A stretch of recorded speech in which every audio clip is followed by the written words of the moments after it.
ഇതിൽ ഒരു മാമ്പഴം ഇങ്ങനെ എടുക്കുക, ചോറിലേക്ക് ഇങ്ങനെ പിഴിഞ്ഞൊഴിക്കുക. പിഴിഞ്ഞൊഴിച്ചിട്ട് മൊത്തത്തിലൊന്ന് മിക്സ് ചെയ്തൊന്ന് കഴിക്കുക. അല്ലാതൊരു ടേസ്റ്റ് ആയിരിക്കും. സോ ദിസ് ഇസ് മാമ്പഴ പുളിശ്ശേരി. അപ്പോൾ അത് ഇത്രയുമാണ് ഇന്നത്തെ മാമ്പഴ കളക്ഷൻ. കണ്ടോ? അപ്പോൾ ഇതൊന്ന് വൃത്തിക്ക് കഴുകി ചീത്തയാതൊക്കെ കളഞ്ഞിട്ട് കുറച്ച് മാമ്പഴം, നമുക്ക് പുളിശ്ശേരി ഉണ്ടാക്കാൻ കുറച്ച് മാമ്പഴം മതി. കുറച്ച് മാമ്പഴം കൊണ്ട് നമുക്ക് പുളിശ്ശേരി ഉണ്ടാക്കാം. ബാക്കിയൊക്കെ കഴിച്ചു തീർക്കലാണ് എൻ്റെ ഇപ്പോൾ മെയിൻ പരിപാടി. അപ്പോൾ മാമ്പഴ പുളിശ്ശേരിയുമായിട്ട് നമുക്ക് നമ്മുടെ കിച്ചണിൽ കാണാം.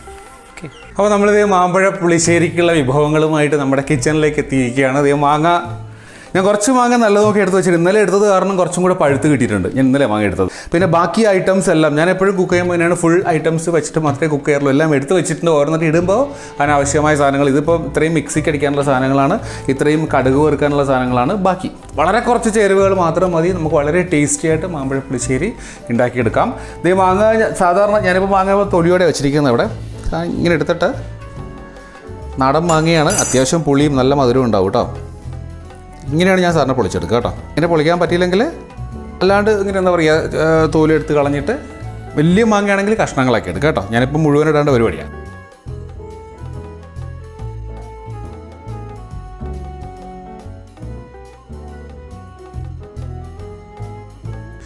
അപ്പോൾ ഞാനതൊരു 7 മാമ്പഴം നന്നായിട്ട് പൊളിച്ച് വെച്ചിട്ടുണ്ട്. നമ്മൾ 7 മാമ്പഴത്തിലാണ് മാമ്പഴ പുളിശ്ശേരി ഉണ്ടാക്കാൻ പോകുന്നത്. മാമ്പഴ കറിയെന്നോ മാമ്പഴ കൂട്ടാനെന്നൊക്കെ പല സ്ഥലത്തും ഇത് പറയാറുണ്ട് കേട്ടോ.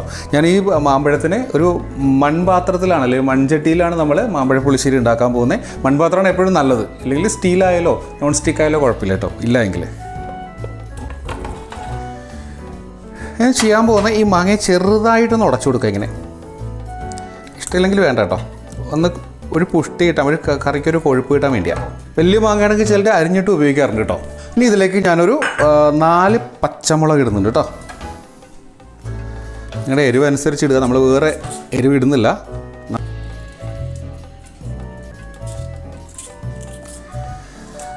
ഇനി ഇതിലേക്കൊരു 1/2 ടീസ്പൂൺ കണക്കാക്കി മഞ്ഞൾപ്പൊടി ഇട്ട് കൊടുക്കുക കേട്ടോ.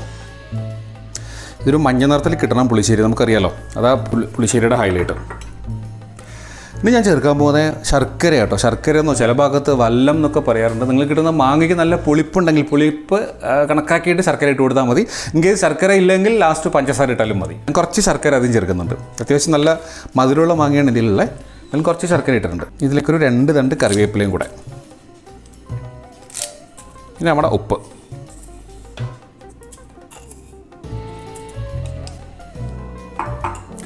ഇത്ര ഇട്ടിട്ട് ഇതൊന്ന് മുങ്ങിക്കിടക്കാൻ കണക്കായിട്ട് വെള്ളം ഒഴിച്ച് കൊടുക്കുക. ഇത്രയും മതിയാവും. സോ നമ്മൾ വെള്ളം ഒഴിച്ചതിന് ശേഷം സ്റ്റൗ ഓണാക്കാൻ പോകും ഞാൻ. ഇതൊന്ന് അടച്ച് വെച്ചിട്ട് ഒന്ന് വേവിച്ചെടുക്കുക. ഏകദേശം ഒരു 10 മിനിറ്റോളം ഇത് വെന്ത് വരട്ടെ. ആ സമയം കൊണ്ട് നമുക്ക് മിക്സിക്ക് അടിക്കാനുള്ള കുറച്ച് സാധനങ്ങളുണ്ട് കേട്ടോ. മിക്സിക്ക് ഞാനൊരു മീഡിയം തേങ്ങയുടെ 1 മുറി പകുതി തേങ്ങ എടുത്തിട്ടുണ്ട്. ഒരു 1/2 ടീസ്പൂൺ ജീരകം എടുത്തിട്ടുണ്ട്. ഒരു 4 അല്ലി ഉള്ളി, ചെറിയ ഉള്ളി എടുത്തിട്ടുണ്ട്. ഇത്രയും മിക്സിക്ക് നന്നായിട്ട് കുഴമ്പ് രൂപത്തിലൊന്ന് നമുക്ക് കുറച്ച് വെള്ളം ഒഴിച്ച് അടിച്ചെടുത്താൽ മതി കേട്ടോ.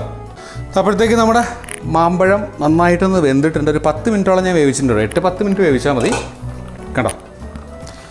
അപ്പോൾ തന്നെ ഒന്ന് തിക്കായിട്ടുണ്ടല്ലേ.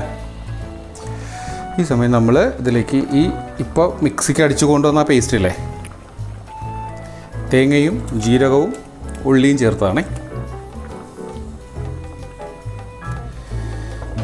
ഇപ്പം തന്നെ നമ്മുടെ ഒരു മാമ്പഴ പുളിശ്ശേരിയുടെ ലുക്കൊക്കെ വന്നിട്ടുണ്ടല്ലേ. അപ്പോൾ ഇതൊരു 3 മിനിറ്റ് അടച്ചു വെച്ചും തിളപ്പിക്കുക കേട്ടോ. 3-4 മിനിറ്റ്. അപ്പോൾ ഇവിടെ മാമ്പഴ പുളിശ്ശേരി ഇത് വീണ്ടും ഒരു അടിപൊളി 3 മിനിറ്റ് കൂടെ വെന്തിട്ടുണ്ട്. യെസ്, നല്ല കൊഴുപ്പുള്ള കറി ആയിട്ടല്ലേ. അപ്പോൾ ഈ സമയത്ത് നമ്മൾ തീ ഒന്ന്, ഞാൻ ശരിക്കും പറഞ്ഞാൽ മൺചട്ടിയിലാണ് ഉണ്ടാക്കുന്നതെങ്കിൽ നമ്മൾ ഫ്ലെയിം ഓഫ് ചെയ്താലും കുറേ സമയം കൂടെ തട വരും, നല്ല ചൂടുണ്ടാവും. അതുകൊണ്ട് മൺചട്ടി ആണെങ്കിൽ ഈ സമയത്ത് തീ ഓഫ് ചെയ്യുക. ഓഫ് ചെയ്തിട്ട് ഈ സമയം ഇതിലേക്ക് ഒരു 1/2 കപ്പ് തൈര് ഞാൻ ചേർത്ത് കൊടുക്കണ്ടേ. തൈര് നിങ്ങൾക്ക് മിക്സിക്ക് അടിച്ച് ഉടച്ചെടുക്കേണ്ട ആവശ്യമൊന്നുമില്ല. ഒന്ന് സ്പൂൺ കൊണ്ട് തന്നെ മിക്സ് ചെയ്തെടുത്താൽ മതി. തൈര് ഒഴിച്ച് കഴിഞ്ഞാൽ പിന്നെ തിളയ്ക്കാൻ പാടില്ല, അതാണ് ഫ്ലെയിം ഓഫ് ചെയ്തത് കേട്ടോ. നിങ്ങളുടെ പുളി അനുസരിച്ച് തൈര് ചേർത്ത് കൊടുക്കുക. ഇത് അത്യാവശ്യം മീഡിയം പുളിയുള്ള തൈരായിരുന്നു. ഞാനൊരു 1/2 കപ്പ് ഒഴിച്ച് കൊടുത്തിട്ടുണ്ട്. ഈ സമയം ഉപ്പുണ്ടോ എന്ന് നോക്കിയിട്ട് ആവശ്യത്തിന് ഉപ്പ് ആഡ് ചെയ്ത് കൊടുക്കുക കേട്ടോ. സോ ഞാനിതിനെ അടുപ്പത്തുനിന്ന് മാറ്റി വെക്കുകയാണ്.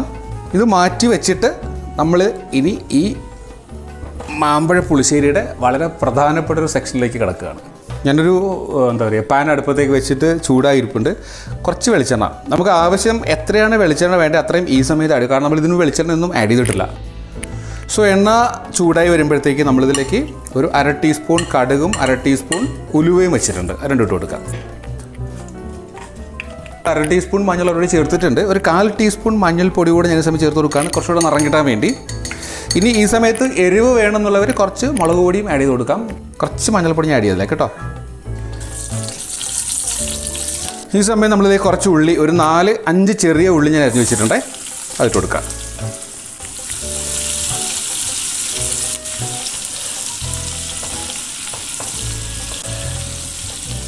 ഇതിലേക്കൊരു 4 മുളക് ഇടുന്നുണ്ട് ഞാൻ, വറ്റൽ മുളക്. തീ കുറച്ചിട്ട് മുളക് കരിഞ്ഞു പോകാൻ നോക്കുക കേട്ടോ. ഇനി 2 തണ്ട് കറിവേപ്പില. സോ മുളക് ഏതാണ്ട് മൂത്ത് വരുമ്പോൾ ഇത് സ്റ്റോപ്പ് ചെയ്യുക. നമുക്ക് നമ്മൾ ഉണ്ടാക്കി വെച്ച പുളിശ്ശേരിയിലേക്ക് ഇത് ഒഴിച്ചു കൊടുക്കാം.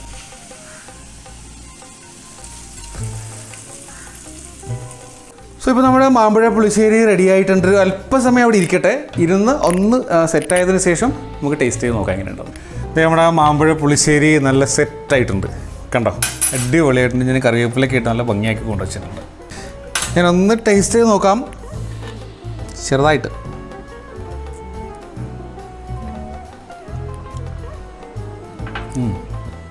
നന്നായിട്ട് തന്നെ വന്നിട്ടുണ്ട്. ഉപ്പും പുളിയും മധുരവും ഒക്കെ ചേർന്ന് നല്ലൊരു ടേസ്റ്റാണ് ഇതിനുള്ളത്. അപ്പോൾ ഞാനിതൊന്ന് ഇളക്കി കാണിക്കാം. കണ്ടോ, ഇത് നമ്മുടെ മാമ്പഴ പുളിശ്ശേരിയുടെ ഇപ്പോഴത്തെ അവസ്ഥ. ഇതിൽ ഒരു മാമ്പഴം ഇങ്ങനെ എടുക്കുക, ചോറിലേക്ക് ഇങ്ങനെ പിഴിഞ്ഞൊഴിക്കുക. പിഴിഞ്ഞൊഴിച്ചിട്ട് മൊത്തത്തിലൊന്ന് മിക്സ് ചെയ്തൊന്ന് കഴിക്കുക. അല്ലാതൊരു ടേസ്റ്റ് ആയിരിക്കും. സോ ദിസ് ഇസ് മാമ്പഴ പുളിശ്ശേരി. സോ എല്ലാവരും ട്രൈ ചെയ്യാം. വളരെ ഈസി ആയിട്ട് ചെയ്യാവുന്ന, ഇപ്പം മാമ്പഴത്തിൻ്റെ കാലമാണല്ലോ, വളരെ ഈസി ആയിട്ട് ചെയ്യാവുന്ന ഒരു സാധനമാണ് മാമ്പഴ പുളിശ്ശേരി. അപ്പോൾ മറ്റൊരു വീഡിയോവുമായിട്ട് വീണ്ടും കാണുന്നവരെ ബൈ ഫ്രം സജീസ് ഇന്നോവേഷൻസ്.